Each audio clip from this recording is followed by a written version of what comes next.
Now, you've all heard the word apocalyptic, and I do believe this year has been an apocalyptic time, but not the way most of you think of it. Uh, that literally in Greek, it means a pulling back of the veil. So the book of Revelation, the apocalypse, revealing something like the Wizard of Oz. Oh, it's not like we thought it was. It's a form of literature somewhat akin to our science fiction, which presents dramatically an utterly different world and reveals the artificiality and the passing nature of business as usual. Now, the only way it can do that is by dramatic metaphors. The ones Christians are most familiar with is the moon turning to blood, the stars falling from the sky, people being raptured. It calls everything into question. And the only way they can do that is by cosmological language.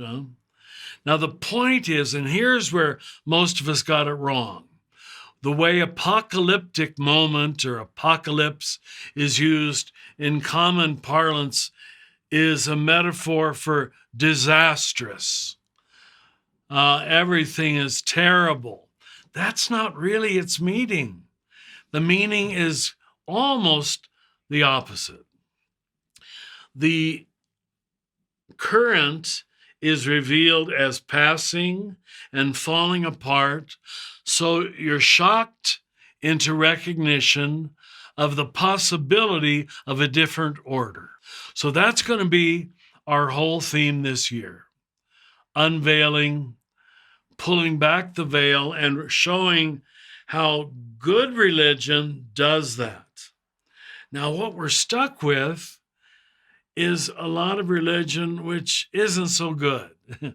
And this will be my final point, it tells us that what we're offered is nirvana, fantasy land, a dream world where everybody loves everybody. And we're all constantly discouraged.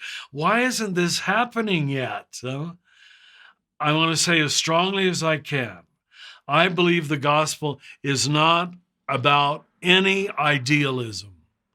And I know you're disappointed to hear me say that. It's not about an ideal world where everybody loves everybody. Now, yes, that is our formal desire, but the gospel is much more subtle than that. It's not idealism, it's utter realism. It's dream as long as you can incorporate a great big twist. Can you live with that?